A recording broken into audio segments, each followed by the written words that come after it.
Boa noite. Um imenso prazer para mim estar aqui, participando desse projeto Cenas de um Autor. Peraí, subir a escada muito rápido, me deu um aviso assim já. E, apesar de estar bem condicionada, já malhei hoje e tal, mas subi muito rápido a escada e perdi um pouco o ar. Então, eu tenho prazer, porque eu já participei na edição do Cenas de um Ator. Tive o privilégio de entrevistar a Rosa Maria Murtinho, a Eva Vilma e a Irene Ravache, que são três grandes atrizes, as três são uma das maiores atrizes do Brasil, e participar desse projeto do Instituto Montenegro Raman de Teatro, ao contrário, Instituto Teatro Montenegro Raman, enfim. E hoje eu estou tendo a honra, e todo mundo que está aqui eu acho que sabe por quê, que eu estou participando disso, de entrevistar um rapaz. A gente tem a mesma idade, por isso que eu digo que ele é um rapaz. A gente é contemporâneo, ele é um dos mais novos autores e mais bem-sucedidos da teledramaturgia brasileira, e já fez 16 novelas, 3 minisséries, trabalhou em Casos Verdade, em programa na TVE chamado Qualificação Profissional, que ele começou com 21 anos de idade. Portanto, ele de carreira na televisão, ele tem 27 anos. E a gente vai receber hoje Ricardo Linhares.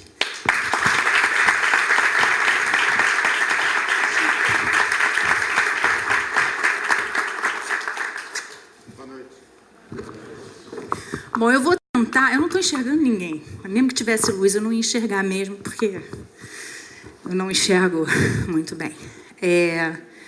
Eu fiz várias perguntas, claro que eu formatei, mas eu vou tentar ser aleatória, deixar Ricardo falar do trabalho dele, e vou fazendo as perguntas ao longo do que ele for falando, e no final vocês estão abertos a fazerem as perguntas que vocês quiserem também. Bom... Deixa eu agradecer primeiro. Desculpa. Todo mundo que está aqui, cheio de gente, muito obrigado por terem vindo. Espero que a gente tenha um bate-papo aqui bem bacana, bem legal, com a Cric e com todos vocês, depois com as perguntas. Vamos deixar rolar. Então tá. Ricardo, você tem um histórico de parceria, né? Com vários autores, mas sobretudo com Aguinaldo Silva, com quem você fez a sua primeira parceria em novela com o outro, o Gilberto Braga também, e o Walter Negrão, né? E eu queria que você explicasse duas coisas, né? Eu acho que, tecnicamente, muitas pessoas querem saber, e eu também quero. A diferença entre autor, coautor, colaborador, supervisor de texto, parceiro titular. Isso é uma curiosidade que me despertou a princípio. Não é só você não, muita gente tem essa curiosidade. E pelos caminhos da carreira, sem eu planejar muito isso, acabou acontecendo que eu virei assim, parceiro de dois, principalmente do Aguinaldo e do Gilberto, sendo que no Negrão eu fui colaborador dele, em Fera Radical, mas com o Aguinaldo eu comecei como colaborador no outro, que foi a minha primeira novela em 87, eu acho. E, a partir daí, eu fui desenvolvendo um trabalho de parceria que, para mim, é muito gostoso, muito gratificante. Eu gosto muito de trabalhar em dupla.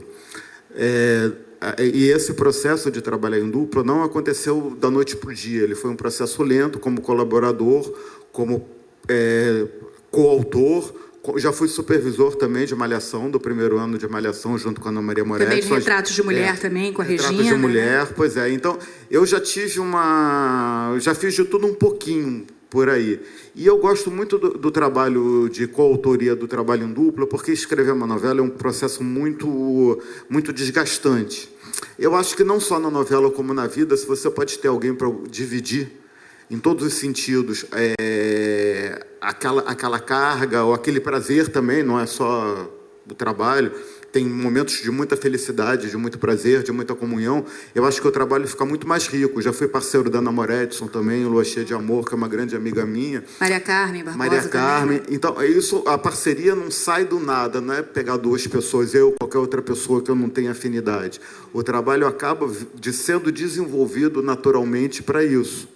Certo. E a diferençazinha entre Eu já fui titular também, agora que são elas e meu bem-querer, e a diferença é que a carga de trabalho continua grande, mas a carga de responsabilidade é dividida. Então, por exemplo, uma pessoa cuida de uma parte, outra pessoa cuida de outra parte, e principalmente a criação, o ato de criar, quando ele é dividido, ele é mais prazeroso. Eu gosto do brainstorm, da troca de ideias, do momento que a gente se reúne, uma pessoa fala uma coisa, outra pessoa fala outra, e daquelas duas ideias nasce uma terceira. E isso não é muito confunde, gostoso. Assim, o produto final não confunde? Vocês todos têm aquela tranquilidade, sabe que tem que ter um denominador comum, claro. Mas são muitas cabeças pensantes, muitas ideias. Mas quando rola, não existe isso. Ou rola ou não rola, não tem meio termo. É um casamento que dá certo ou é um casamento que não dá certo. E quando dá, não existe rivalidade, não existe briga, não existe autoria de ideia, não existe nada disso. Existe a novela como um trabalho final. Existe o trabalho como um processo e a novela como um resultado final, que tem que dar certo.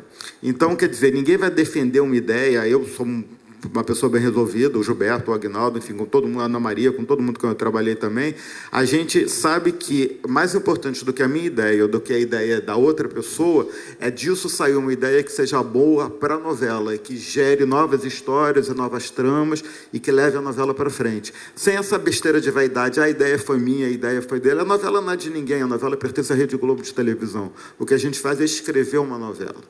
Mas são cabeças, são seres humanos, são personalidades diferentes. E isso eu acho muito legal. Mas isso não acontece com qualquer pessoa. Uma parceria, isso mesmo, não imagino com que outra pessoa poderia rolar essa parceria. Agora eu estou trabalhando diretamente com um cara que é super talentoso, que é o João Ximenes Braga.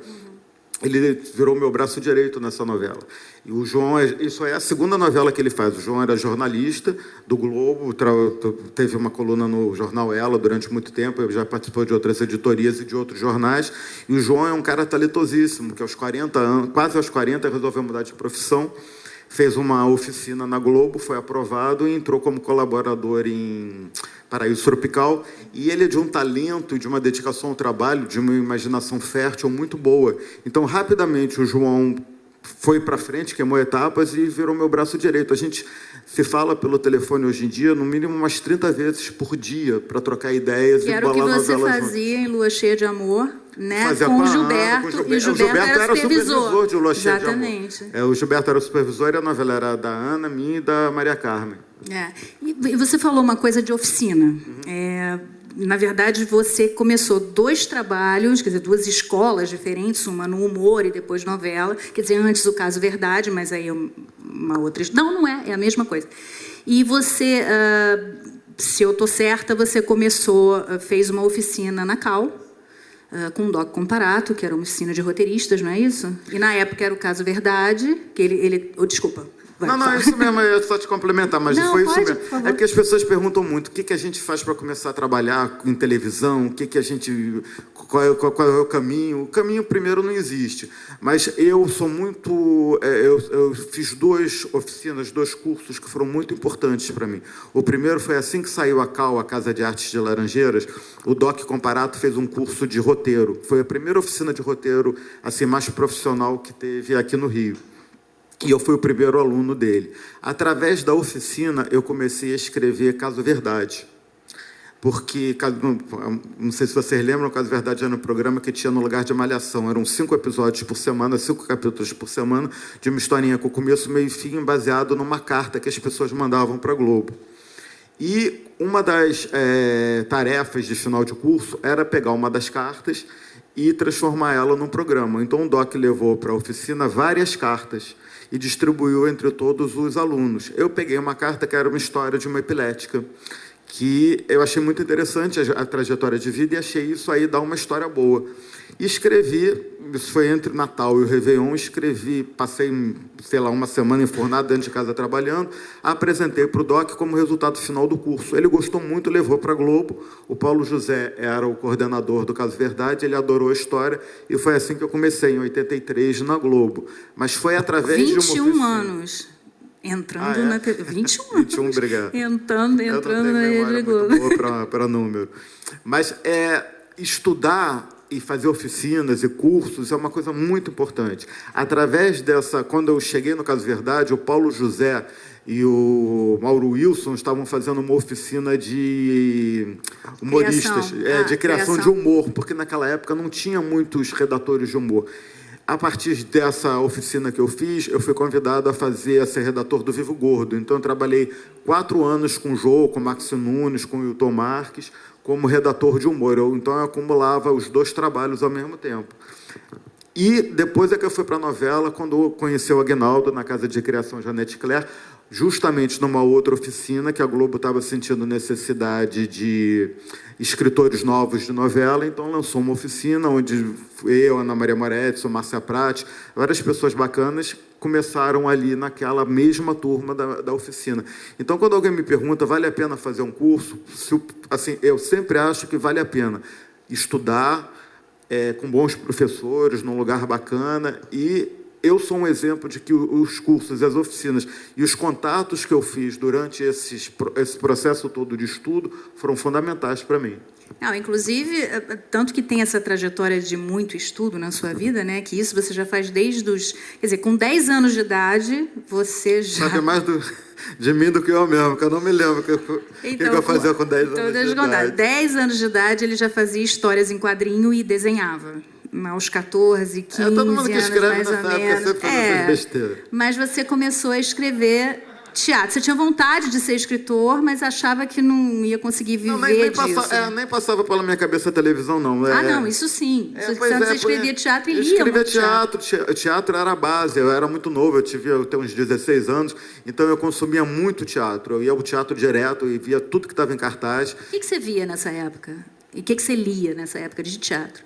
Eu lia tudo. Eu li os clássicos. Eu lia desde Édipo Rei, até Tennessee Williams, Shakespeare, Arthur Miller, passando por tudo. Eu realmente li todos os clássicos. Com 14 anos eu já tinha lido praticamente todas as tragédias gregas e eu gostava muito de teatro. E assistia tudo que estava passando. Tônia Carreiro, enfim, a maioria das peças eu assistia. E a minha vontade era trabalhar em teatro. Só que, inclusive, eu tive algumas peças premiadas, como em leituras, em concursos que tinham antigamente, e foram lidas. E você ganhou alguns prêmios? Ganhei, mas a televisão, ela absorve tanto que, a partir do momento que eu entrei para a televisão, eu não tive mais espaço na minha vida para o teatro como escritor, não como plateia, ou nem como, enfim, como estudioso, eu continuo lendo muito e indo muito ao teatro. Mas o espaço na minha vida foi direcionado para a televisão e com muito prazer. Eu não sinto vontade hoje em dia de enveredar mais pelo teatro, não. Eu estou muito satisfeito lá. Não tem tempo, né? Porque... Não tem. Quando eu estou de férias, eu quero descansar minha cabeça. Até pela tua trajetória, não vou trabalhar nas férias. Até pela tua trajetória, você começa um trabalho, aí mal termina, já vem outro autor e já quer te pescar para uma outra... Mas é uma coisa engraçada. Quando a gente trabalha com criação, sendo escritor, ator, diretor... e produtor, a gente nunca tem férias, a gente nunca descansa a cabeça, porque em tudo que a gente faz está sempre com uma mente num possível novo trabalho. Então, a gente nunca está totalmente relaxado. Então, é importante saber relaxar nos intervalos, mas nunca achar que, vou para uma praia deserta, olhar o céu, o sol e não fazer nada. Em tudo que a gente faz, está sempre alguma semente de criação para algum trabalho futuro. Inclusive, você precisa de material, não só o material humano do que você convive, das pessoas que você conhece, passam pela tua frente, que podem contar uma história, e você mesmo com a sua observação, você perceber que tem uma história interessante. E as coisas não são tão racionais assim. A gente não está conversando com alguém e pensando, isso aqui, pelo menos no meu caso, isso dá uma história. Essas coisas todas ficam armazenadas dentro da pessoa, não só o que ela escuta, como o que ela conversa, como que ela lê em teatro, lê em televisão, vê em televisão, lê no jornal, livros. Tudo isso vai acrescentando e fica lá dentro, fica armazenado em umas gavetinhas que você nem sabe quais são. O tal do chipzinho, né? Que fica... Na hora que vem, de repente, você está num sufoco, alguma coisa explode dentro de você e a ideia veio. Você não ficou armazenando, eu vou guardar isso para um dia usar. Isso tudo faz parte da trajetória da pessoa e faz parte da bagagem da pessoa. A bagagem de vida é muito importante. Se você não tem uma bagagem de vida, você não tem nem o que escrever sobre a vida. Claro. E você também, por ser um estudioso, eu li que você gosta muito, até hoje, dos filmes clássicos, dos melodramas americanos, né? De Billy Wilder. Mas quem escreve novela tem sempre que ver, ser. né? Não, mas é que alguns têm, né? Por exemplo, você não gosta muito do cinema francês, a não ser de François Truffaut. O cinema né? francês atual eu acho muito falado, muito conversado e sem ritmo, não vai para lugar nenhum, com uma exceção ou outra. Mas os clássicos, a gente tem sempre o que se inspirar, não só nos clássicos do cinema, como nos clássicos da literatura. Por isso que eu sempre recomendo as pessoas leiam muito, leiam Dostoiévski, como a Norma fazia na cadeia, Vermelho Negro. Isso. Pois é, mas isso é importante. Isso, Autores que são atemporais. A gente lê e aí... E isso deu para a Norma o que eu acho que pode dar para qualquer pessoa, que é uma bagagem psicológica grande de entendimento do ser humano.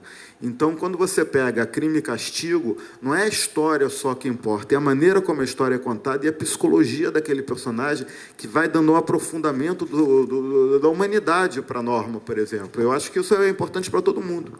E você, também fazendo parte dessa tua trajetória toda aí, até num curso de inglês você foi encontrado, né? Pela diretora na época da TVE. Sim, foi aí que eu comecei, num curso de inglês novamente. Eu tinha 18 anos, eu acho, eu escrevia já para teatro, e eu conheci a Ana Gouveia, que se tornou uma grande amiga minha. Ela era produtora de programas didáticos, educativos da extinta TVE, que nem existe mais, que agora virou TV Brasil.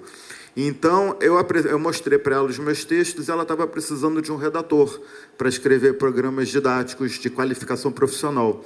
Eram pequenas dramaturgias do dia a dia de uma sala de aula para ensinar os professores do interior do Brasil como abordar o aluno e as questões familiares do aluno.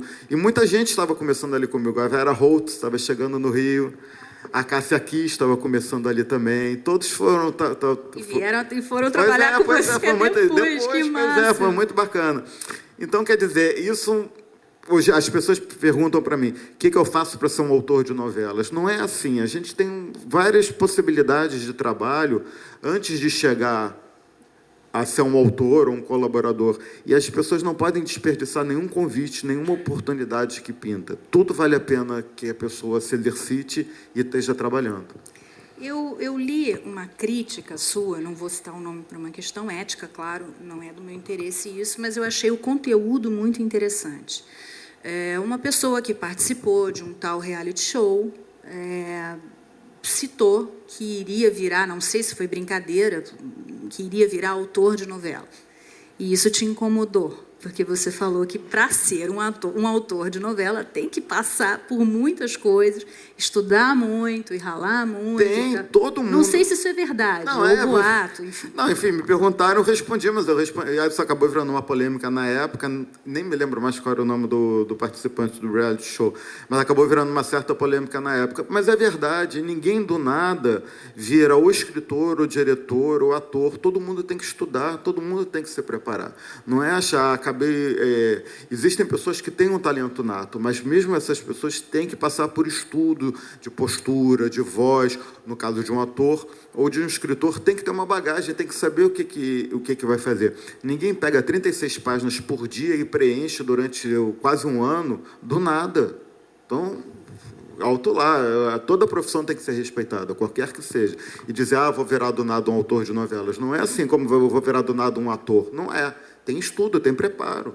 Mas isso é importante você ressaltar, né? E tem aprimoramento. Um imediatismo, uma coisa fácil, assim, que a gente vê hoje em dia, que mas não é bem por aí. Não é por aí, porque você, em alguns setores a pessoa pode até começar, mas ela não dá o segundo passo, porque não tem estofo humano para isso.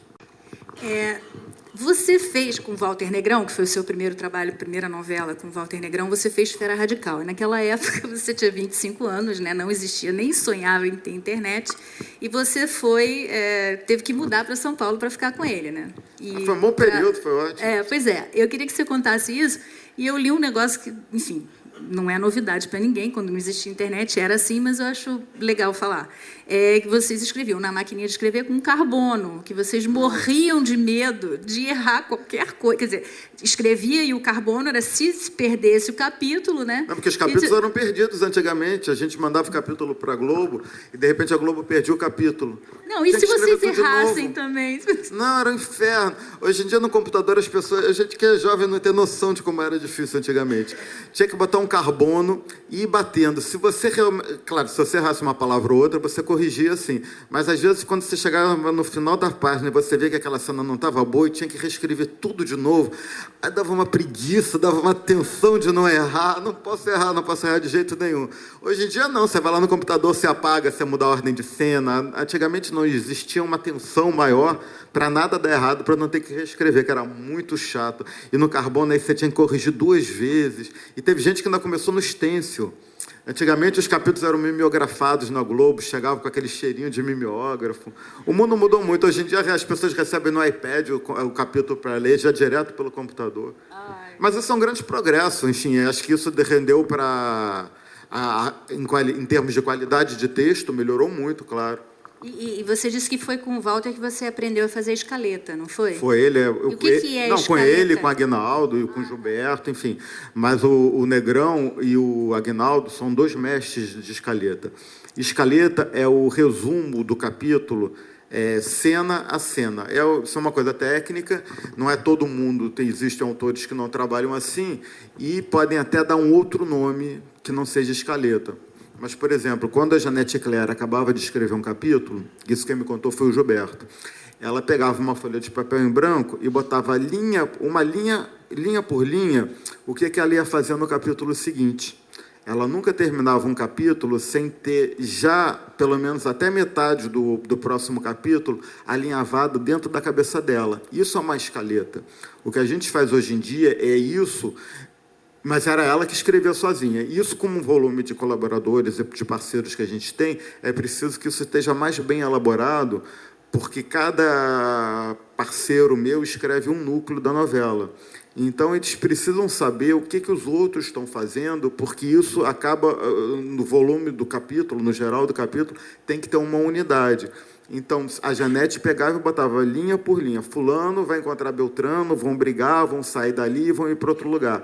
Hoje em dia, isso se transformou na escaleta, de uma maneira mais elaborada e mais rica. A escaleta, cada cena tem um tijolinho, assim, um tijolão às vezes, para mostrar as intenções para o parceiro poder desenvolver a trama.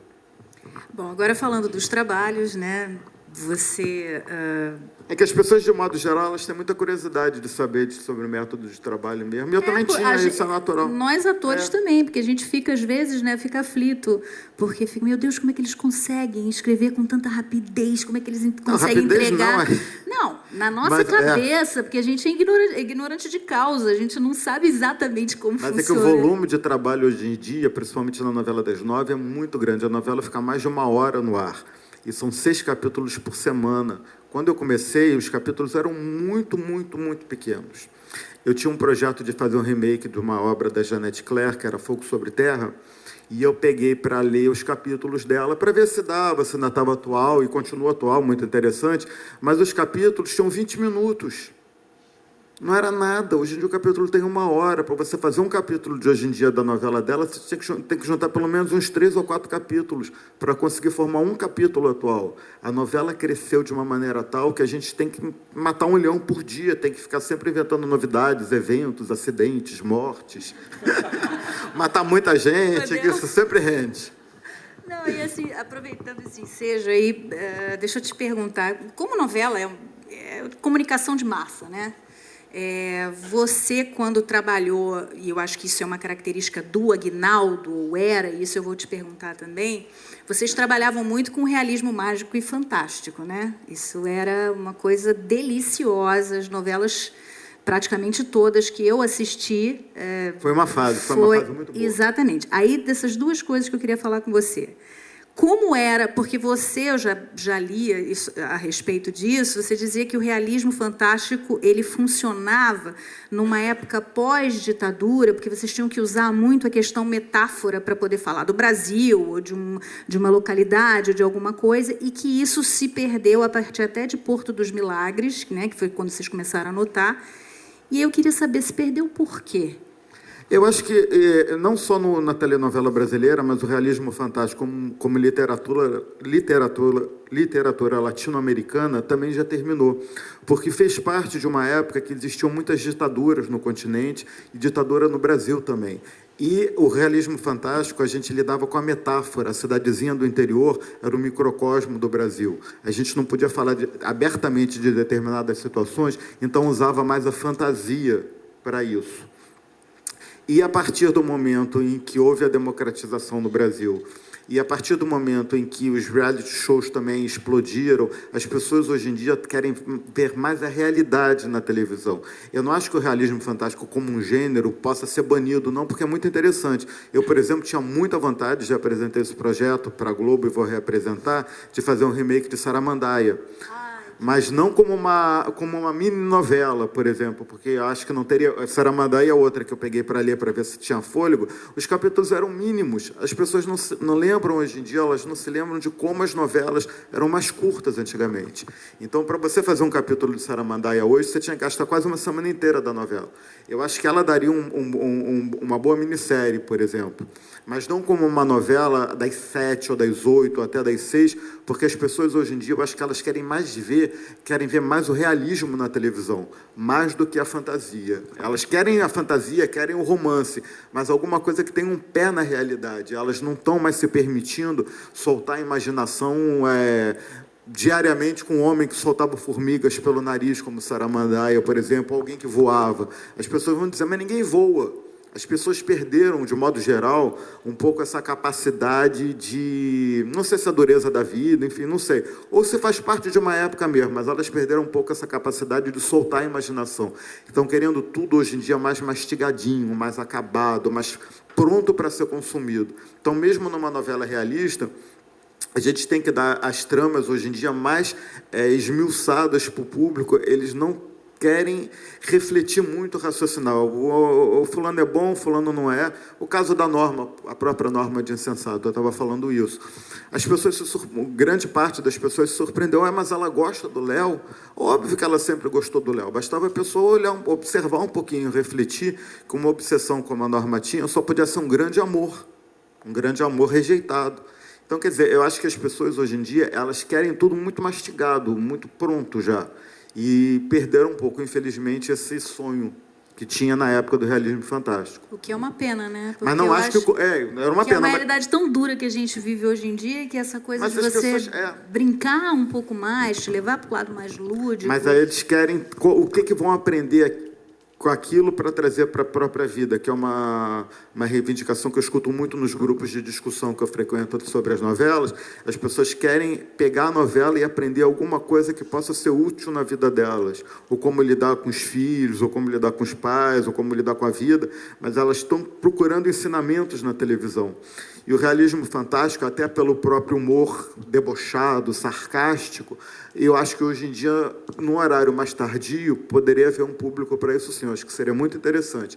Mas no horário de massa, de grande público, eu acho que não renderia mais tanto. Porque os personagens tão lindos, né? O Sérgio Cabeleira, né? Que sentia uma dor de cabeça quando a lua estava cheia. A lua puxava ele. Puxava ele. Porque ele tinha, quando ele era novo, quando ele era bebê, ele caiu, bateu com a cabeça no chão e a mãe entregou ele para a lua, para ele ficar bom. Aí, toda a lua cheia, a lua puxava ele, e a irmã dele, que era a Tânia Alves, tinha que segurar ele, amarrar ele num quartinho ou numa árvore para ele não ser levado pela lua. Eu acho que hoje em dia, eu não sei se haveria espaço para isso numa novela das 9. As pessoas querem ver o realismo na televisão. Eu li um comentário seu que eu achei engraçado, que foi numa dessas novelas. Eu não lembro que a Suzana Vieira fazia Rubra Rosa, foi Indomada, não? Foi Fera Ferida. Foi Fera Ferida, desculpa. Aí, que tinha um negócio que a cama pegava fogo quando ela estava fazendo amor com... Era o Wilker, o Demóstenes. O amor deles era tão intenso que quando eles transavam, faziam amor, muitas vezes a cama pegava fogo. Hoje em dia as pessoas perguntam, mas eles não se queimaram, não? Hoje em dia se perguntaria isso. Antigamente, não, as pessoas embarcavam nessa fantasia, que barato. Isso veio de Saramandaia também, o personagem da Sônia Braga, de vez em quando ela pegava fogo quando ela ardia de paixão pelo Juca de Oliveira. Hoje em dia, você vai fazer isso, as pessoas vão achar, ué, não pegou fogo? Que nem a história do maremoto também, meu bem querer. Maremoto não, terremoto. Que terremoto, elas falam assim, pô, ninguém morreu nesse terremoto aí? As pessoas estavam... Foi agora que são elas, tinham um terremoto, mas não era eram quase um terremoto. Era uma brincadeira, e as pessoas ficavam indignadas, mas como é que teve um terremoto e ninguém morreu? Então, quer dizer, não existe. O que eu fiz nessa novela? Eu fui tirando todo o traço de realismo fantástico da novela, terminou um drama romântico realista, e a reação do público foi na mesma medida que eu fui tirando o realismo fantástico. Foi crescendo, crescendo, crescendo, e as pessoas acompanharam muito mais a novela a partir do momento que ela virou uma novela romântica e menos irônica, e menos fantástica. E agora que são elas, você fez uma inversão de posições aí, né? Que foram as mulheres indo para fora para trabalhar, para prover, e os homens ficando em casa fazendo os trabalhos domésticos. Como é que foi a reação? Não, isso é legal. Isso agora em Paraíso também tem com o Douglas e com a Bibi. Paraíso com o Insensato. Porque o Douglas é o cara romântico que quer casar, e a Bibi é aquela mulher machista que não quer casar de jeito nenhum, que quer aproveitar aquele pedaço de carne e depois descartar. Essas inversões são sempre engraçadas. E, bom, aí eu vou falar de uma coisa que eu acho que é super importante, voltando um pouco à questão, né, de ser um veículo de comunicação da grande massa e da importância da novela no Brasil inteiro, naquelas cidadezinhas pequenininhas ali, onde a informação não chega muito e eles acabam assistindo a novela, a televisão está ali ferrada, mas eles estão ali com a televisão. Essa questão da responsabilidade social, estrutural, política que vocês têm, assim, né? Em várias novelas enfim, já tinha visto, nós somos contemporâneos, então mesmo que eu não te conhecesse, eu assisti todas as suas novelas. E alguns personagens me chamaram a atenção por essa questão. Então, assim, eu lembro da Grampola, que era enfim, doada era vendida por um bordel, e aí você levantou a questão da prostituição infantil. Aí, em Meu Bem Querer, teve a história da custódia, que as duas crianças trabalhavam, então a coisa da exploração do trabalho infantil. Você abordou alcoolismo com um Cristiano também, celebridade, corporativismo, voto consciente, aquela coisa... Isso é muito importante. Eu acho que a novela, a gente não pode nunca descuidar de que a novela é para grande parte da população, é o veículo que elas têm de cultura, de troca de ideias e de conscientização política. É muito importante que a novela tem que ser, acima de tudo, entretenimento, porque se for chata, ninguém assiste, mas, ao mesmo tempo que você está entretendo o público, você tem que levantar questões que são importantes. Em toda novela eu faço questão que isso aconteça, porque é uma maneira de contribuir para a discussão, para a troca de ideias e para o progresso. Eu sou um cara progressista, então eu acho que a gente tem que usar, eu e grande parte dos escritores da Globo, e a gente tem toda a liberdade na Globo para abordar isso, a gente tem sempre que usar a novela para uma transformação de costumes. E a novela é muito importante. O Lauro, por exemplo, o Lauro César, que já esteve aqui, ele foi um dos responsáveis pela aprovação da lei do divórcio no Brasil. Quando ele botava, mesmo contra a censura, ele botava os casais se divorciando e vivendo esse tipo de problema numa época em que não se falava nisso. Quando eu comecei em novela das 6, não existia adultério, era proibido ter adultério. Então, hoje em dia, já existe adultério na novela das 6, mas naquela época de pós-ditadura e de censura, era muito rígido isso. E o Laura, em Espelho Mágico, por exemplo, no Casarão, e na Escalada, a Escalada foi uma novela fundamental para o divórcio ser aprovado no Brasil. E até hoje em dia, com o Insensato, que a gente aborda a homofobia e várias outras questões, a corrupção do banqueiro, toda essa temática, isso é muito importante para levar as pessoas a discutir em casa, porque o mais importante não é o que a novela dá, assim, fechado, pronto. É isso, levantar a discussão em casa, entre os pais, entre os filhos, Mesmo discussões de costume, a Leila deve transar com quantas pessoas, o pai e a mãe podem se meter, ela não é maior de idade, ela não tem o direito, mas será que se ela mora com os pais, ela não tem que obedecer os pais, ou pelo menos se comportar da maneira como os pais querem? Isso tudo são discussões não só políticas, como de costume, que eu acho que é fundamental que a televisão, que a novela, aborde isso, porque é assim que a gente transforma, existe a transformação dos costumes brasileiros através da telenovela. Em falar nisso, e todo o movimento contra a homofobia, você vai participar amanhã do Rio Sem Preconceito, né? Do evento que vai ter... Foi, uma premiação que a Prefeitura do Rio está tendo. A gente fez um trabalho muito bacana na novela, fiz com o Carlos Tufson, que é da Coordenadoria da Diversidade da Prefeitura, sobre a lei do... Agora eu não me lembro mais o número da lei. 2475. Pois é. Viu, você estava lá, você falou que foi você que falou o texto. Então, quer dizer, isso foi muito importante para divulgar uma lei que a maioria das pessoas nem sabe que existe. Não existe nenhuma lei que proíba qualquer tipo de troca de afeto em público entre dois homens, duas mulheres, ou um homem e uma mulher. Ninguém está falando aqui em atentado ao pudor, mas é preciso que a televisão mostre, divulgue coisas que a maioria das pessoas não tem conhecimento. Então, é muito importante que a gente use a novela como uma janela, como uma porta aberta para tratar esses assuntos que são muito importantes para a sociedade.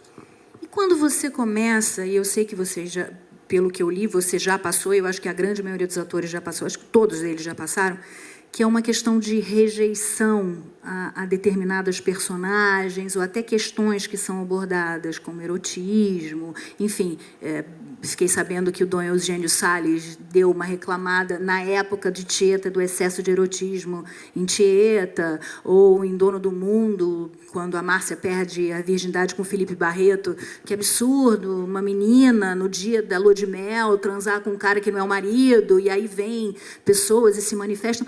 Como é que isso funciona para vocês?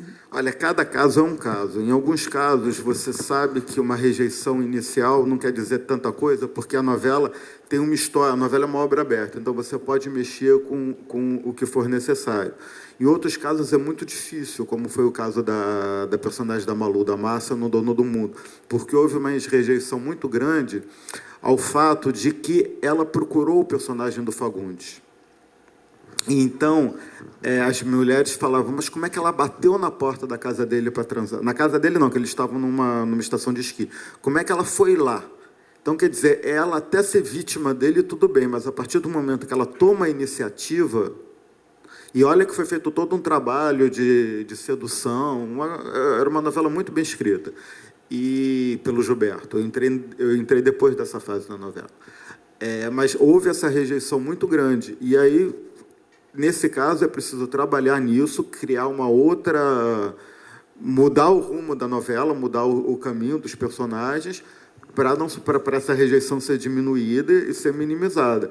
E agora que são elas, aconteceu uma coisa semelhante comigo pelo tom. A novela começou como um deboche, uma sátira política, e eu percebi que no horário das 6 horas da tarde, as pessoas não estavam a fim de ver uma sátira política. Elas queriam ver uma história de amor. A minha própria mãe falava, meu filho, quero ver mais beijo na boca nessa novela. Ela me puxava a orelha. O que eu fiz? Eu fui tirando todas as brincadeiras políticas, corrupção e tudo mais, e fui transformando a novela toda numa história de amor. Minha mãe adorou. Se a minha mãe estava gostando, acho que as outras mães também estavam. É a porta-voz. Então, quer dizer, em toda novela, quem diz que isso não existe está mentindo. Toda novela, a partir do momento que ela estreia, ela passa por um processo de transformação. Toda. Porque a novela, quando a gente escreve os 30, 40 primeiros capítulos antes da novela estrear, a novela existe na cabeça do autor. Mas a novela só está viva a partir do momento que ela estreia, que o ator dá vida à fala e que o público assiste a novela e troca também. Tanto que eu nunca assisto a novela gravada, rarissimamente. Eu gosto de assistir a novela numa televisão que não seja muito grande, e na hora em que a novela vai ao ar, eu gosto de sentir a novela como o espectador sente.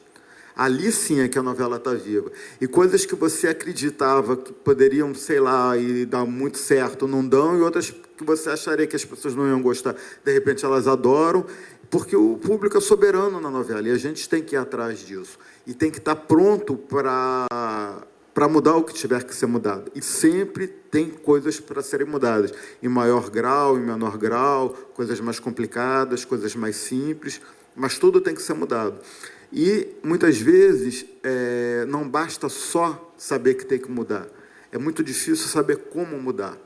E como mudar, a única maneira que você sabe é através da sua experiência, é através de anos de prática que vai te dando algumas luzes de que você pode mexer um pouco aqui, mexer um pouco ali, e ir mudando aos poucos, sem perder a essência. Como é que funciona? Não sei se isso, acho que existe ainda, né? Pelo que você acabou de falar. A coisa da influência do group discussion, né? Que é exatamente isso, quer dizer, você pegar pessoas...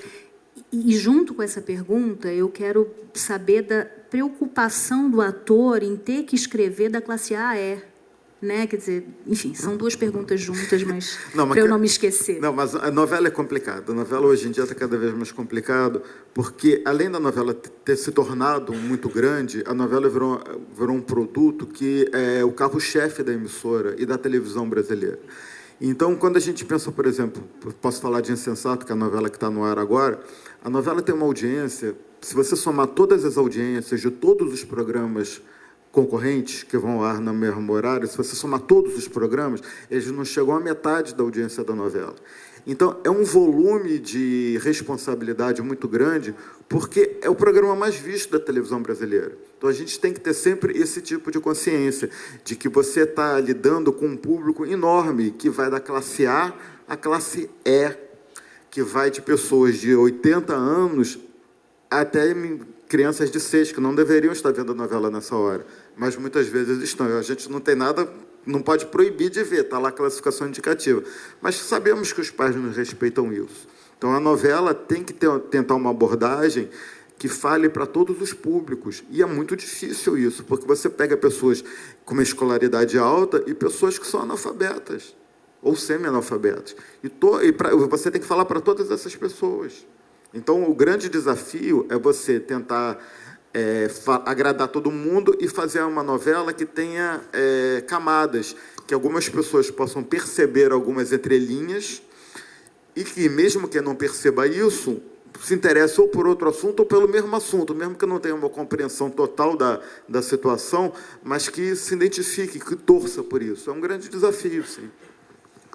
E vamos falar dos bordões, que isso você disse que aprendeu muito em Vivo Gordo, né? É uma coisa do humor que você levou para as novelas. E a gente sabe dos bordões, que até hoje se lembra, né? Oxente My God, da Altiva, né? A categoria da Bebel. A categoria da Mas alguns são por acaso. A categoria, por exemplo, estava no texto, mas estava categoria mesmo. E foi uma brincadeira entre a Camila e o Chico Dias, que acabou virando categoria e virou uma das marcas registradas da Bebel.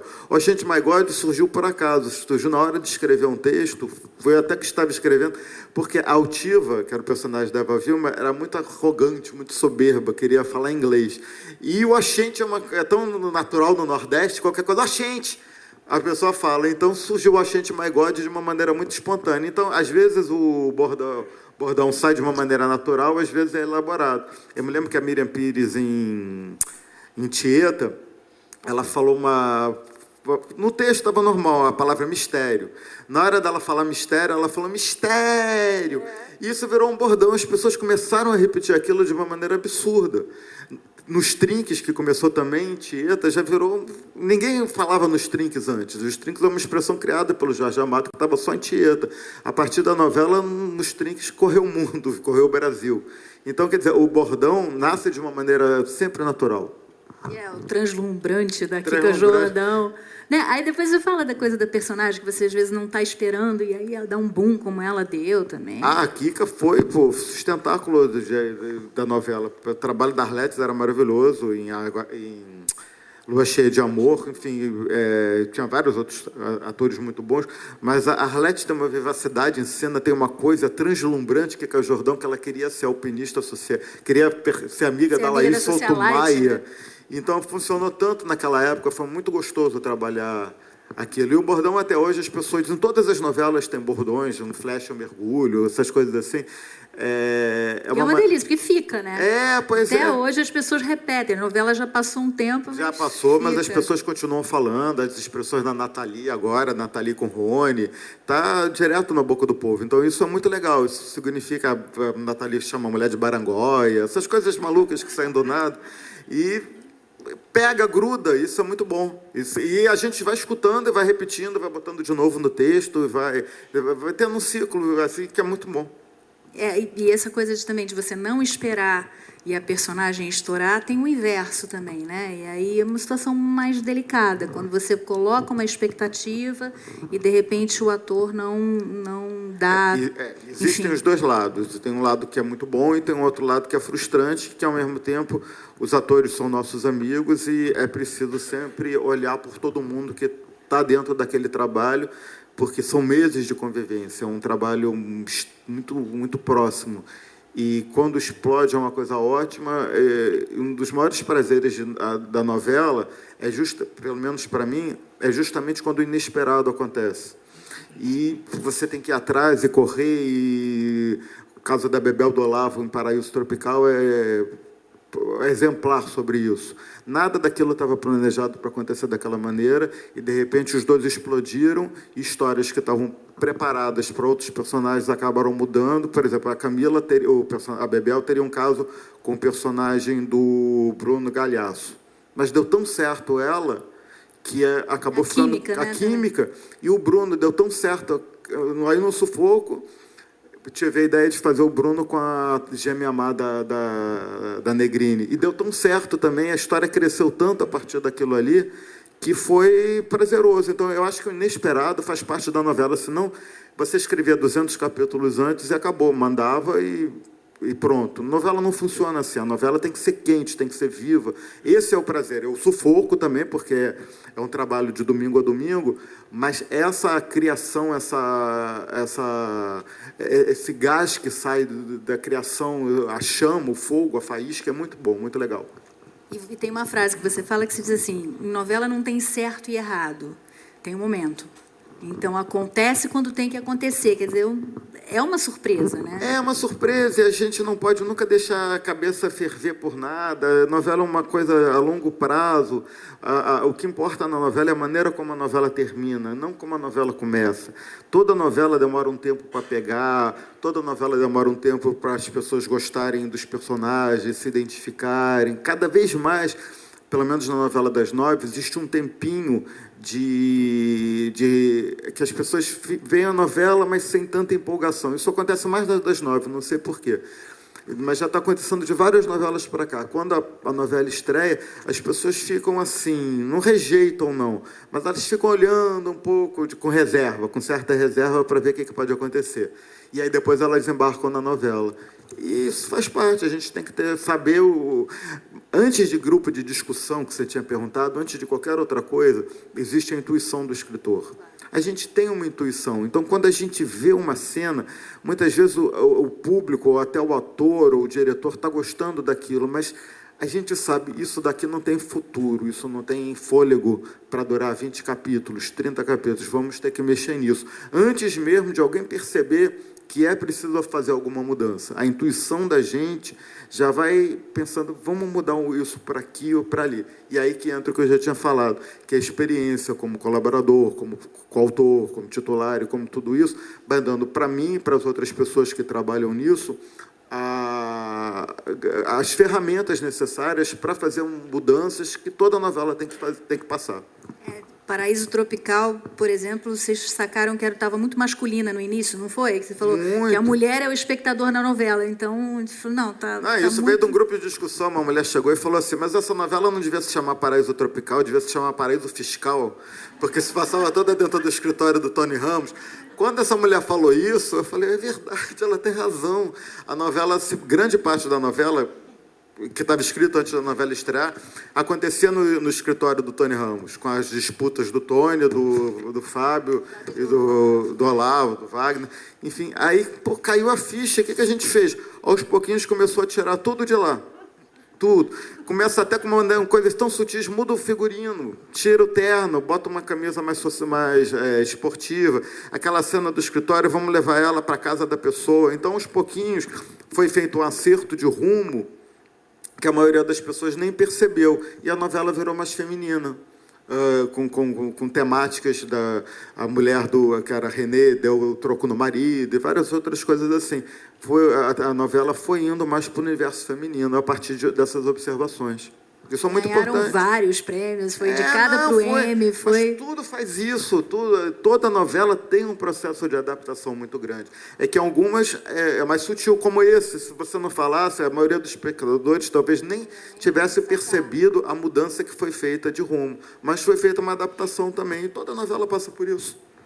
Falar em adaptação, você passou em 3 situações, quer dizer, 2 mais pessoais, uma mais, a outra menos, e uma questão política. Quando você fez O Tempo e o Vento, que, aliás, é linda, né, do Érico Veríssimo e tal, que você participou, O Tempo e o Vento estreou no dia seguinte da morte do Tancredo Neves, quer dizer, né? Era aquilo que você falou do momento.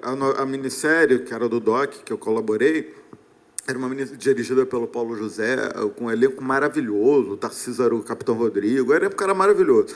Mas a minissérie estreou no pior momento possível. Ninguém tinha cabeça, nem eu tinha cabeça, ninguém. O Brasil inteiro estava parado com a morte do Tancredo. Foi um momento horrível. Então, a minissérie teve que ser relançada depois e fez muito sucesso, está em DVD e tudo mais. Mas era o momento errado daquilo. Mas como é que a pessoa podia adivinhar? Não, claro, eu estou falando até da adaptação. Faz parte. Né? A gente está na novela. A novela e a televisão é para isso. A gente é uma coisa viva, como eu falei.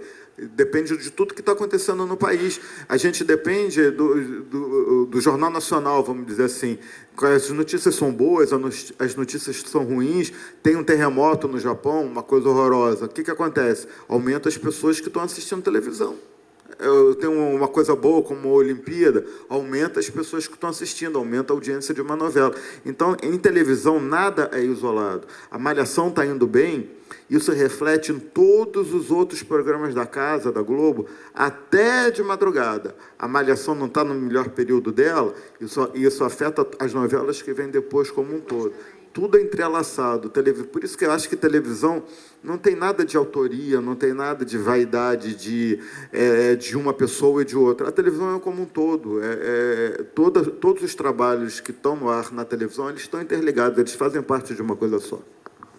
E aí, pessoal, e isso eu vivi também, porque também era meu grande amigo, e na novela Meu Bem Querer, que era uma coisa sua, né? Você é o autor principal, com toda uma pré-produção já feita, o Paulo Biratã faleceu, quer dizer... Foi um baque enorme, porque o Paulo morreu, a gente tinha acabado já tinha, sei lá, uns 20 e tantos capítulos escritos, a gente tinha acabado de chegar de Fortaleza, onde a gente tinha ido ver locação para a novela. A gente ficou uns 10 dias lá juntos, o tempo inteiro.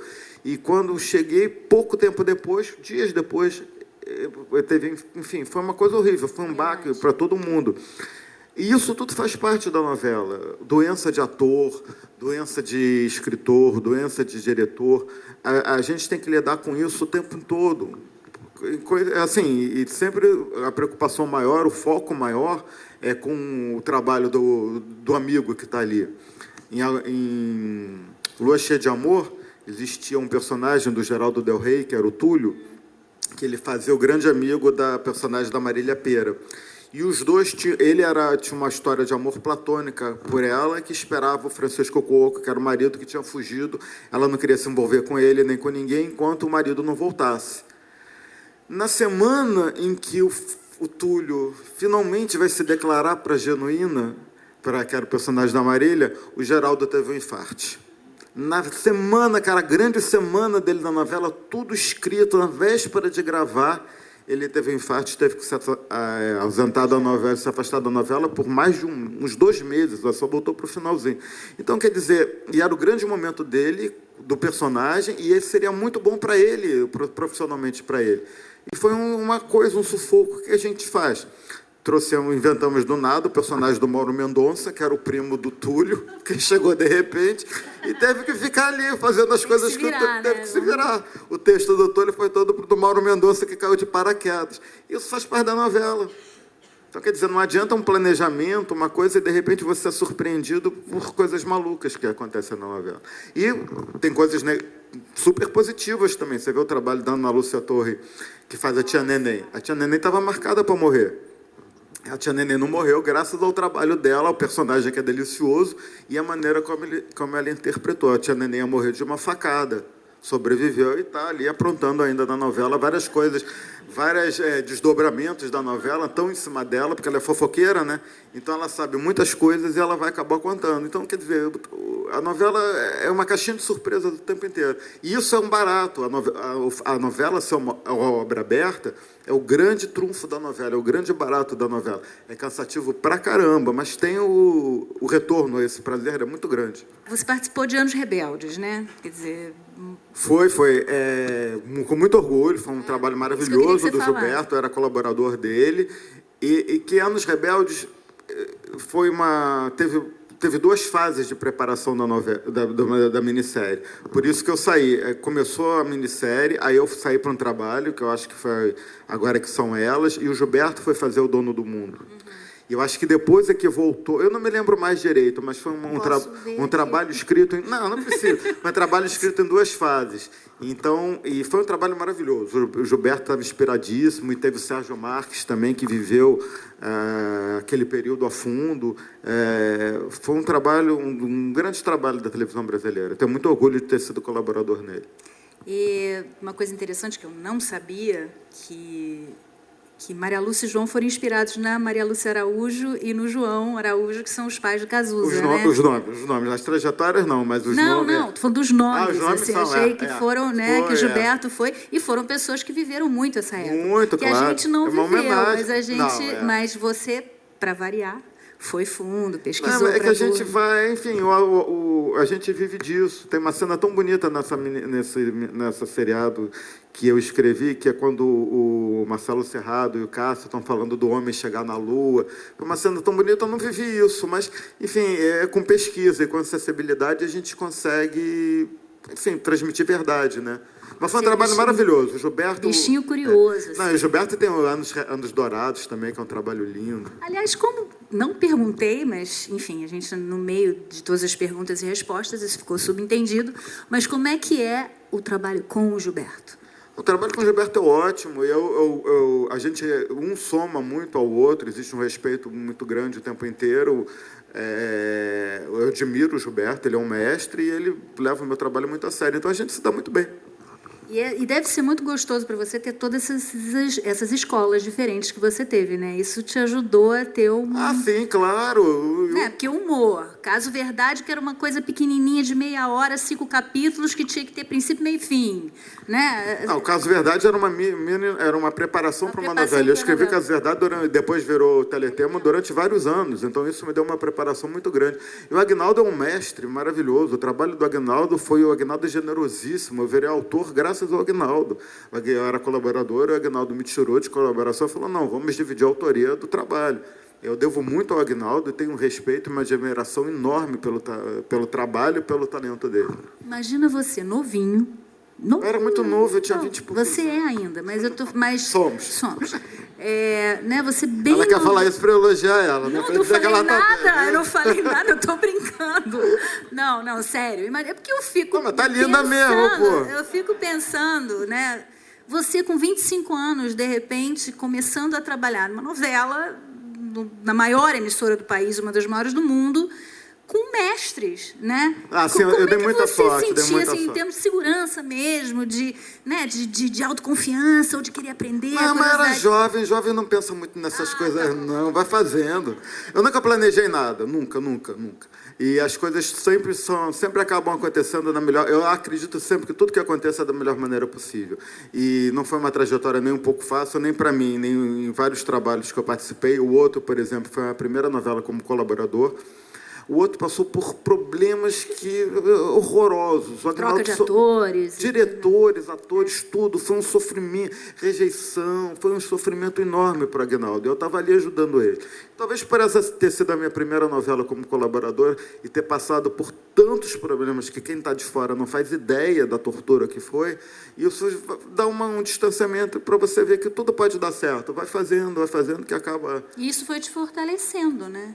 Bastante, É o que né? Por isso que, de repente, eu Experiência, respondi claro. até daquela maneira meio polêmica para o cara do BBB. É porque você não pode, do nada, achar que você pode realizar um trabalho como esse. Você precisa ter um processo de amadurecimento profissional. A Duca e a Thelma, que estiveram aqui, quantas novelas elas fizeram como colaboradoras? Muitas. Duas escritoras maravilhosas, duas autoras maravilhosas, e que estão tendo a oportunidade agora de mostrar um trabalho próprio delas. Muito bom, novela maravilhosa. Mas não é do nada, não é a primeira novela que elas fazem. Claro. Elas fizeram muitas novelas. Ela e todos os outros autores que estão aí já participaram de um processo de colaboração, de coautoria nem tanto, mas de colaboração de muitas novelas, que deram a elas e aos outros a cancha de lidar com determinadas situações. Do nada você não faz isso. Como é que é o... Ai, meu Deus, me fugiu a palavra agora. Como é que é a questão da escolha dos atores? São os autores que escolhem, uma coisa em comum acordo com o diretor? Enfim, como é que funciona isso? Tudo em novela é em comum acordo. Quem diz que não está falando toda a verdade. Ninguém impõe ninguém que outra pessoa não queira. Nem o autor impõe alguém que o diretor não queira, nem o diretor impõe alguém que o autor não queira ou que a casa não queira, porque o que existe é um trabalho em comum. Todo mundo quer o melhor para a novela. Não adianta o diretor chegar e falar tem que ser esse ator, essa atriz de qualquer maneira, se eu não sinto que é o mais adequado para o papel. Não vai dar certo. Ele sabe disso, ninguém impõe nada. Nem adianta eu falar, essa pessoa daqui tem que ser o vilão, protagonista, mocinha, ou o que seja. Não adianta se a outra parte também não fala, eu tenho muita vontade de trabalhar com essa pessoa. Porque imposto nada funciona. A direção da casa também sabe que não adianta chegar e falar, quem tem que fazer a novela é essa pessoa. Porque se o autor e o diretor não quiserem, o trabalho não rende. Novela é família, trabalho em equipe, então tudo é discutido o tempo inteiro, até se chegar a vários nomes finais. E mesmo assim ainda passa por problemas de escalação, disponibilidade de ator, se não está cansado, né? Reservas. Tudo é complicado e numa novela. A gente não pode nunca esquecer que isso faz parte da novela. As pessoas, quando começam uma novela, começa a sair matéria nos jornais. Ninguém quer fazer a novela, ou o elenco está em crise. Nada está em crise, é que tudo é negociado mesmo. A Bebel, de Paraíso Tropical, foi escrita para Mariana Ximenes. Estava tudo certo que ela ia fazer.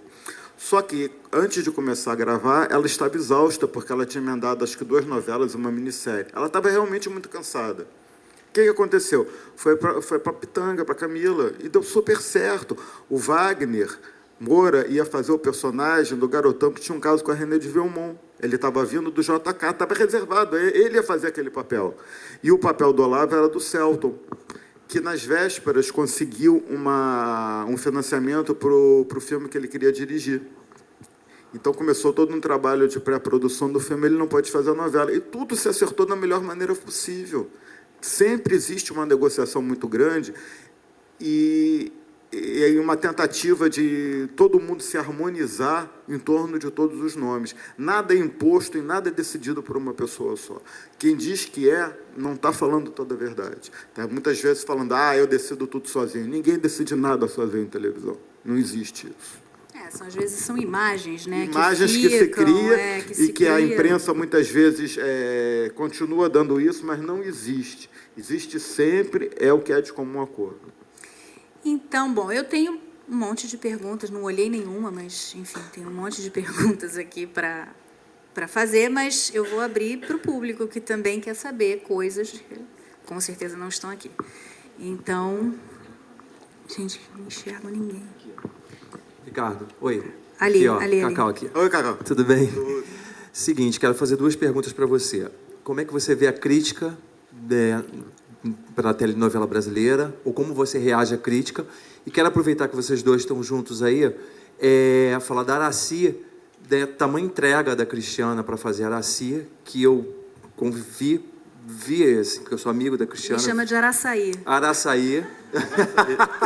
Eu chamo ela de Araçaí. Eu já mudei de Araçaí, porque Araçaí engordava muito, agora é o quê mesmo? Araçatuba. Araçatuba. E ela ainda brincava comigo, Joelma, né? Joel. E aí é o seguinte, eu fiquei abismado com a tamanha entrega dela, né, para o personagem. E quero saber o seguinte, foi uma surpresa? Você esperava isso tudo dessa tamanha entrega da Cristiana? Não esperava, nem eu, nem toda a equipe. A gente sabia que ia ser bom, mas a gente não esperava que fosse ser tão bom, tão assim, tão intenso quanto foi. E realmente foi lindo, mas... A dedicação dela e a entrega dela ao personagem, ela criou uma Araci que foi muito além do que a gente tinha esperado. Então ficou fortíssima. A Araci é fundamental dentro da novela e da trajetória da Norma.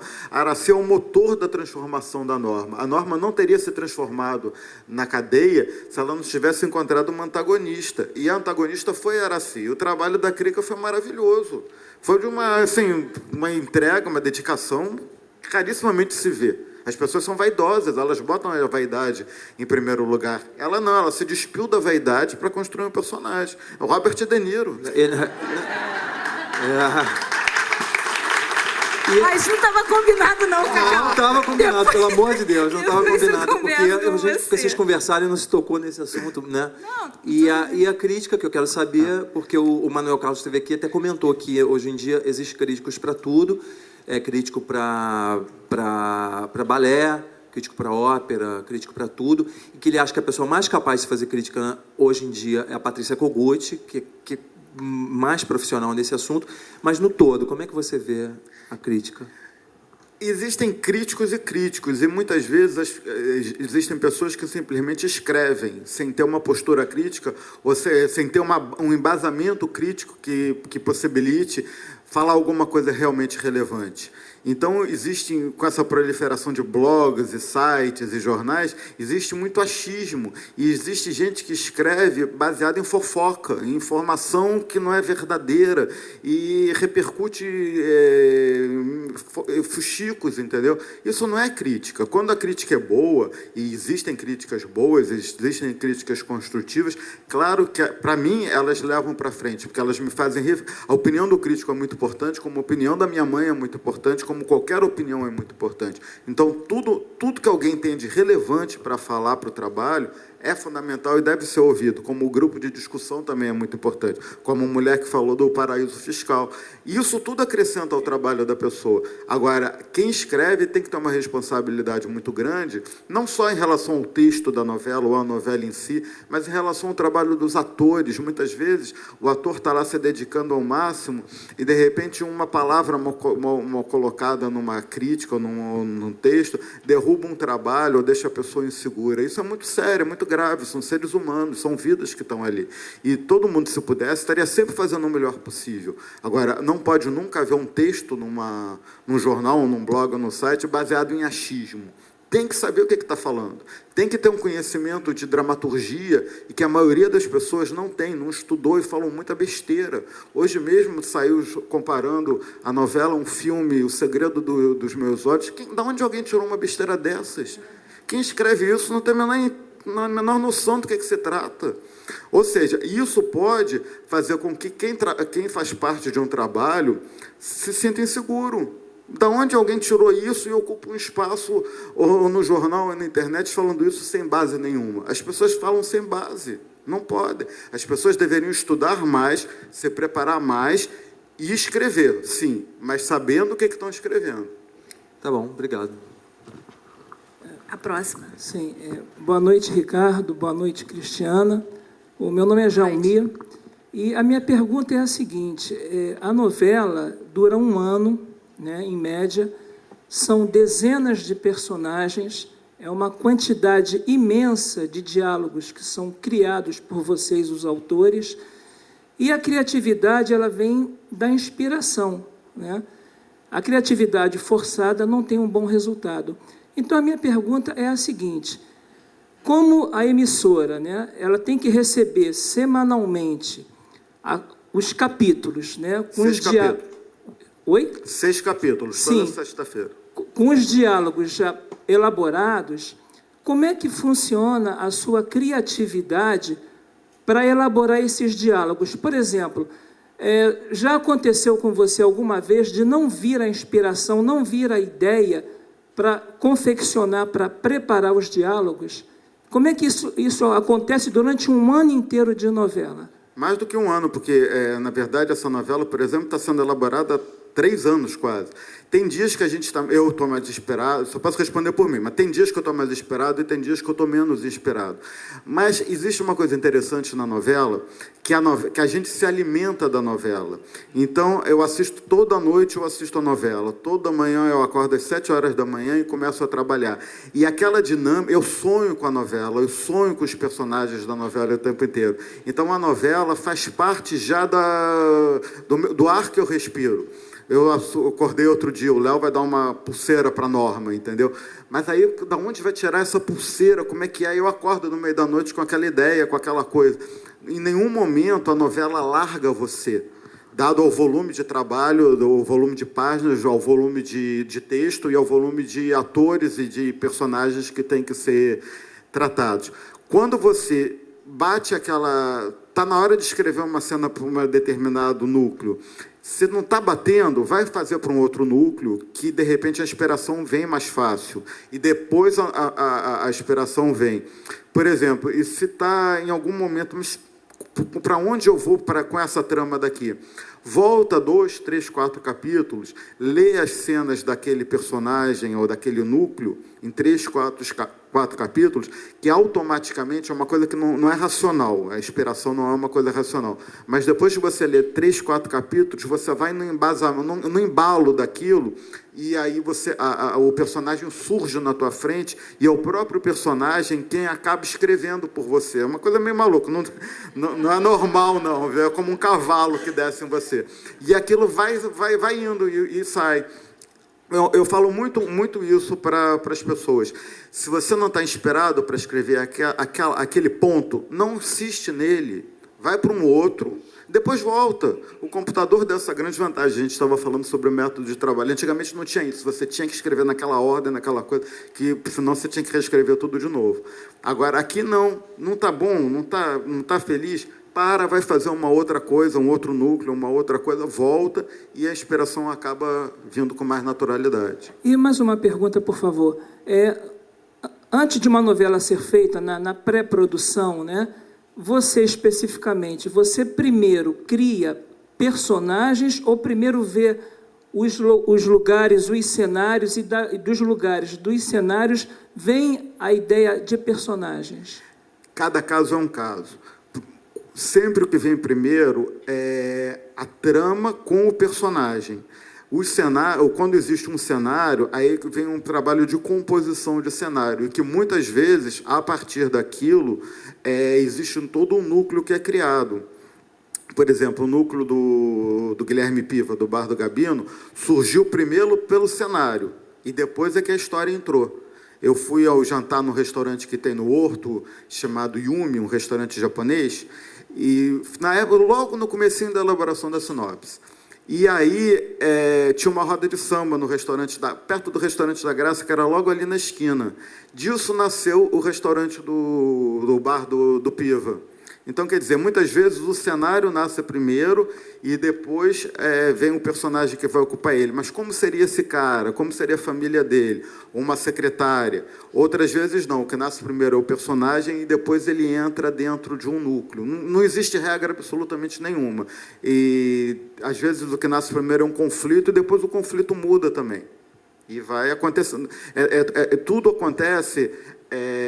sem um planejamento muito matemático. Novela não é matemática, não é uma ciência exata.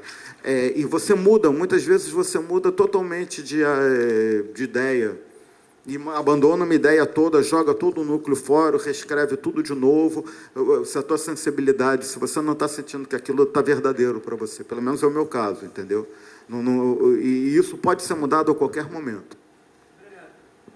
Ricardo, boa noite aqui. Todos os autores que vieram aqui, eu já assisti todos, até você, falaram da oficina de roteiro da TV Globo. Quando a gente liga para lá, ninguém sabe falar sobre essa oficina. Joga a gente para a oficina de atores. Eu já tentei várias vezes tentar descobrir qual é o setor e quem é a pessoa responsável por essa oficina. E quando rola essa oficina, entendeu? Porque é o maior mistério. Muita gente me pergunta isso também, e eu vou te falar o que está acontecendo. Neste momento, não tem. A Globo fez, durante muitos anos, várias oficinas, e muita gente boa saiu dessas oficinas e está trabalhando agora. Só que as oficinas acabaram formando um número grande de profissionais que nem sempre conseguiram se encaixar em algum trabalho.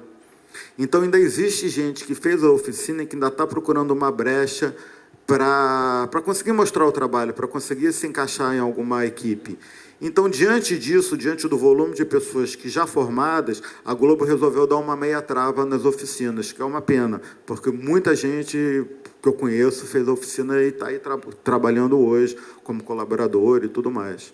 Porque não tem só a televisão para absorver, né? Tem o cinema, tem Mas outras isso é que eu falo. Muitas vezes as pessoas falam de já começar na televisão. Não é na televisão só que a gente deve focar.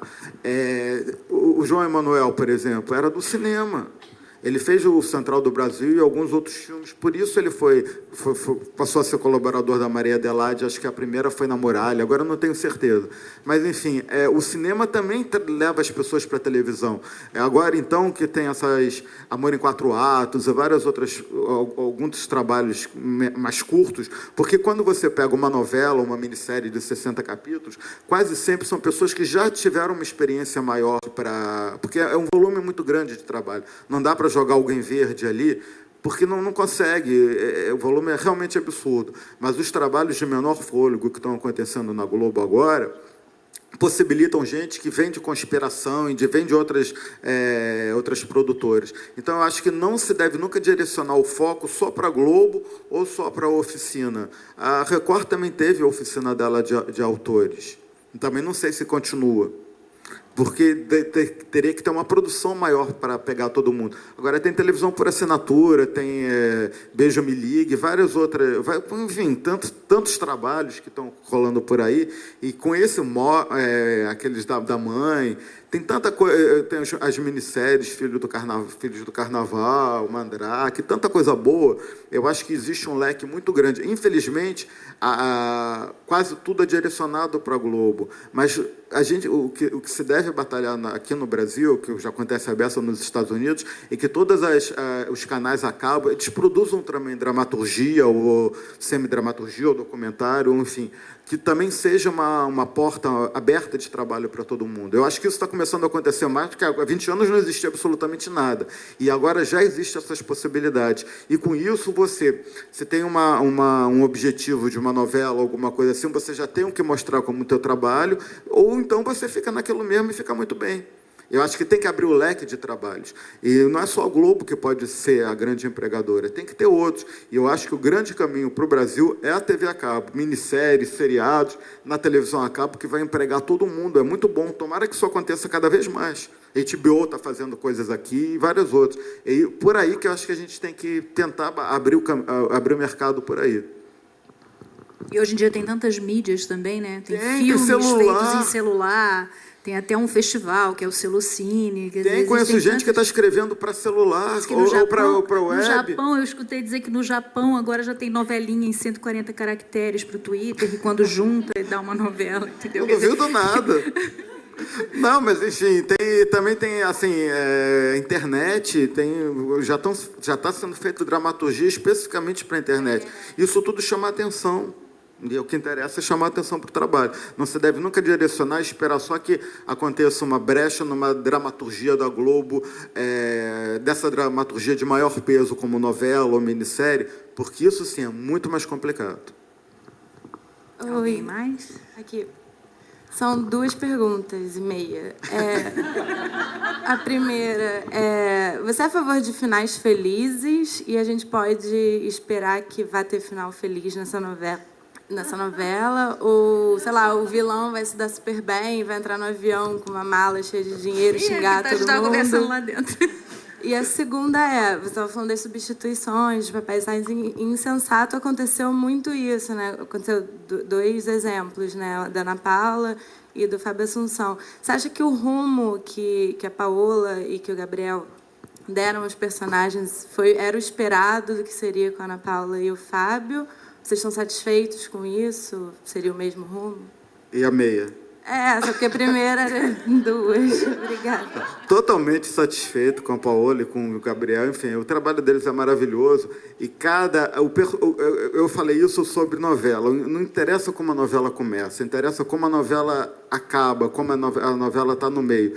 E os dois imprimiram a marca deles aos papéis. Então, o papel, quando está no texto, é uma coisa. A partir do momento que o ator bota a voz dele, o olhar do ator é fundamental. A partir do momento que ele vibra com o personagem, ele se adona do personagem, ele vira o dono daquele personagem. Então, hoje em dia, não dá para imaginar nem o Léo, nem a Marina vivido por qualquer outros atores, porque eles já imprimiram a marca deles àqueles papéis. E os dois são, assim, o nosso elenco é realmente muito bom, não tenho o que falar. E o brilho dos dois em cena é fantástico. Agora, eu sou totalmente a favor de final feliz.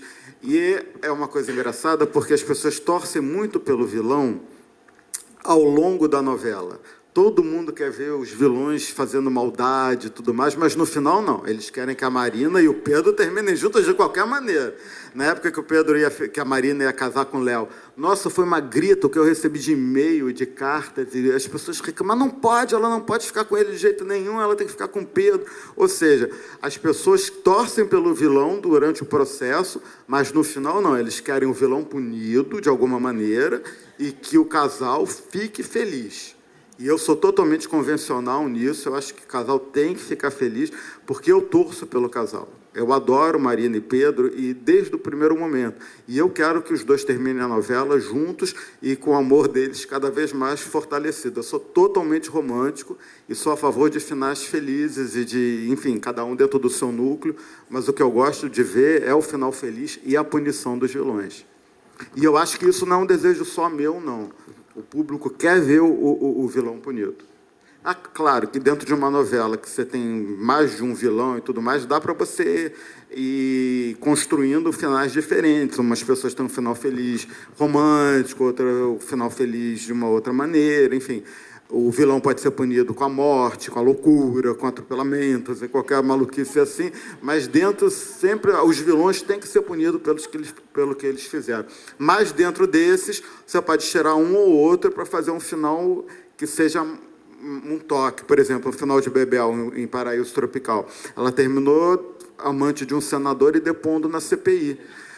Para algumas pessoas, isso foi um final muito feliz. Eu acho isso horrível. Isso, para mim, não é um final feliz. Ela sofreu tudo. Ela foi abandonada, o Olavo morreu e ela virou amante de um senador corrupto e estava depondo na CPI. Mas como ela estava bonita e cheia de imprensa em volta, querendo o depoimento dela, muita gente veio falar comigo que ela teve um final feliz. Então é uma maluquice, né? Você sabe o que vai acontecer depois, mas cheio de fotógrafo e bonitona. Bonitona, bem vestida, cheia de fotógrafo. Depois, numa CPI, virou uma celebridade. Isso, de repente, para algumas pessoas é um final feliz. É uma maluquice que a gente vive hoje em dia. Oi, Ricardo, boa noite. Estou aqui. Olá. Bom, em primeiro lugar, agradecer a oportunidade de estar dando vida, né, a esse trabalho tão lindo. No meu caso específico, eu acho de outros atores que estão fazendo personagens gays na novela, de poder estar contribuindo de alguma maneira com um tema que a gente sabe que está tão... Acho que vocês foram muito felizes, né, no momento em que esse tema foi escolhido como um dos temas sociais, não sei como isso chama, como a Cristiana falou, né, da novela, porque... E a maneira como a nossa história, a minha...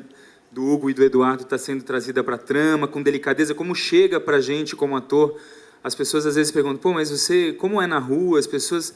eu lembro de quando o André era agredido porque ele fazia um gay na novela, e hoje em dia, eu acho que talvez um sinal de mudança seja que a gente é tratado com tanto carinho e as pessoas chegam a torcer de fato para que a história deles dê certo, e isso muito, com certeza, pela maneira como vocês estão construindo essa relação, com uma delicadeza, com cuidado, tudo com um tempo grande, né, para acontecer.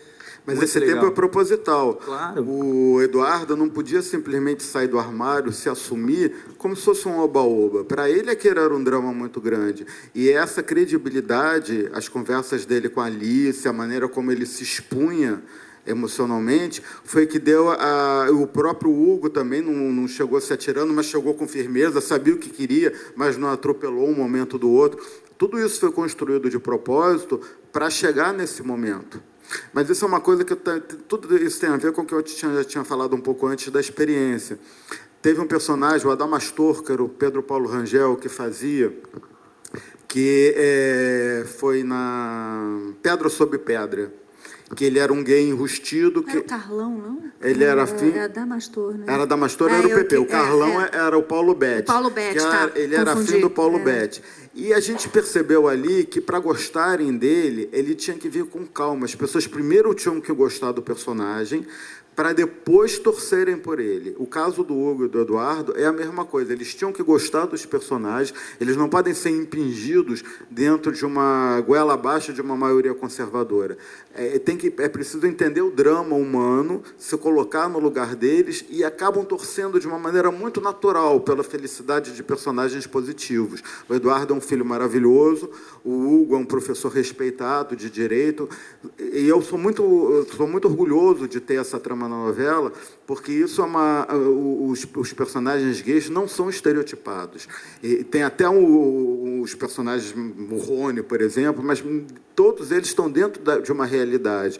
E o Hugo, mostrar um professor de direito gay, é muito difícil de você ver isso numa telenovela, e da maneira como está sendo abordado essa história. Então, quer dizer, eu acho que isso está tendo uma contribuição, que eu não sei se é social ou o que seja, mas, de qualquer maneira, é uma contribuição muito positiva, que as pessoas já estão se perguntando, mas o Hugo e o Eduardo não vão ficar juntos?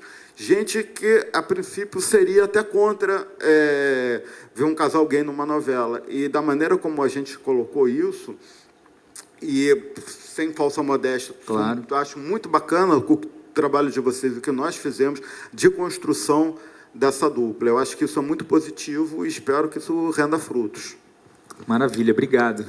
Gente, eu Parabéns. queria agradecer vocês todos a presença, o prestígio de ter.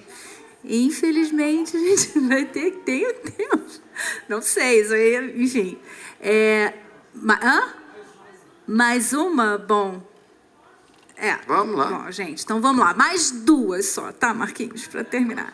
Então, mais duas só para a gente terminar com chave de ouro. Então, faz.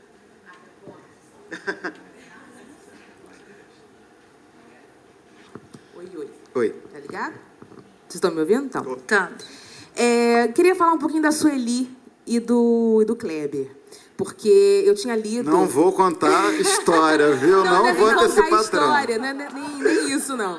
É porque eu tinha feito uma entrevista com a Luísa e eu comentei com ela isso que eu tinha lido, que possivelmente os dois fariam um casal. Ela até riu e brincou, falou assim, seria o casal mais improvável do mundo.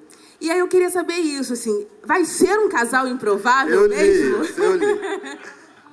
Você quer que eu conte a história do casal, mas eu não vou contar. Não, só queria saber se não, mas olha só, existe toda uma trajetória trajetória construída e que a novela que está sendo vista hoje não é a mesma novela que está escrita e que vai ao ar daqui a 40 capítulos. Então, existe todo um processo de união dos dois que ainda não começou no ar e que vai ficar bem construído, sim.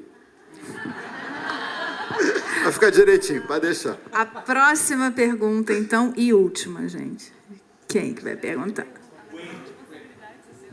Olá. Oi. Antes de matar também, obrigado pela oportunidade. Parabéns. Enfim, é uma curiosidade minha. Tem vários produtos na casa, né? Várias novelas, várias minisséries, enfim. Como é que acontece isso para não acontecer coincidências de tramas, da mesma trama se repetindo na das 6, na das 7, na das 9... em Malhação? Existe uma ética, uma conversa entre... Ética deve haver, claro, mas existe uma conversa dos autores? Não. E a última pergunta, rapidamente, o nome de batismo da novela. Como é que acontece isso? Cada caso é um caso, vamos por etapas. Não existe esse tipo de conversa que você está falando dos autores, porque não existe essa... Existe um departamento na Globo que é responsável por isso. Então, não sou eu, ou Gilberto, ou Agnaldo, ou qualquer outra pessoa que tem que falar entre si, vou explorar esse tema, não explora, até porque as novelas são planejadas, mas elas podem fugir ao planejamento, invertem a ordem de novela, Paraíso teve uma ordem invertida, enfim, tudo isso... Existem milhares de coisas que acontecem inesperadamente, então isso não existe, mas existe um departamento que lê todas as sinopses e que detecta se existem tramas parecidas que vão ao ar ao mesmo tempo, até nome de personagem. Tinha um personagem nessa novela, que a sinopse foi escrita há 3 anos, que chamava Maicon. Só que agora, nessa temporada de Malhação, tem um Maicon, então pediram para a gente trocar o nome de Maicon, para não ficar 2 Maicon no ar ao mesmo tempo. Aí ele virou outro nome, entendeu? Que foi o Dudu Azevedo que fez. Então existe esse tipo de preocupação. Mas nome de personagem é uma coisa que não tem como. Os nomes se repetem. São vários produtos no ar ao mesmo tempo. Malhação, novela das 6, das 7, das 9, minissérie, agora o Astro. Não existe tanta novidade assim. Algumas coisas acabam se repetindo mesmo. Mas existe um departamento que é encarregado de evitar que essas repetições aconteçam. E títulos de novela, o título ou nasce ou não nasce. Ou nasce junto com a novela, ou, às vezes, é mais complicado. O Insensato Coração nasceu de uma ideia do Gilberto quando o Dorival Caymmi morreu. Ele se lembrou da música de Só Louco e falou, nossa, Insensato Coração pode dar um bom título. Ele me ligou, eu falei, nossa, que título bonito, Gilberto, acho que tem tudo a ver. Aí a Globo reservou, fez a reserva de Insensato Coração e ficou assim... Não ia ser lado a lado? Lado a lado era provisório. Era provisório. O Gilberto me pediu para dar um título qualquer provisório para a novela, para disfarçar, porque, por exemplo, a gente começou a trabalhar com 3 anos de antecedência. Se a gente começasse a falar de Insensato Coração 3 anos atrás, quando a novela estreasse, não ia ter novidade, o título ia ficar já batido demais. Então, a gente teve um título de trabalho, que foi Lado a Lado, e até quando a novela do Silvio estreou, Passione, a gente liberou o título definitivo, mas que já estava escolhido há muito tempo. Em Paraíso Tropical, o título de trabalho era Copacabana. Também, desde o começo, já teve o título de Paraíso Tropical. O Paraíso já foi mais difícil de chegar até o título, mas foi indo. Foi brainstorm e, assim, não foi... Mas a gente também preservou o título até poucos meses antes da novela começar, para não queimar ele com tanta antecedência, porque hoje em dia tudo sai tanto, tudo é tão falado, que se 3 anos antes alguém falar do título, quando a novela estrear, ninguém aguenta mais ver aqui. Já não acabou, não? Querido, obrigada. Viu? Foi uma honra. Quero fazer... Obrigado a vocês todos. Eu quero agora... Quero agradecer a presença de todos aqui, foi muito bacana esse bate-papo, estou muito feliz, muito obrigado mesmo, numa segunda-feira com chuva, vocês aqui aqueceram, foi muito bom, muito obrigado. Bom, eu agradeço demais também a presença do Ricardo, claro, e eu não posso deixar de agradecer ao grande presente que ele e Gilberto me deram, que inclusive vai me render uma peça de teatro, um monólogo que eu vou estrear aqui em outubro, que se chama A Tranca. E para vocês verem como a gente pode colher frutos de uma coisa absolutamente inesperada, que foi a Araci na minha vida. E eu quero agradecer bastante a tua presença. E dizer que o Ricardo Hofstetter vai dar uma entrevista aqui na próxima segunda-feira, dia 4 de julho. E a Georgiana Góes que vai entrevistar ele. Obrigada, gente, a cada um de vocês. Obrigada.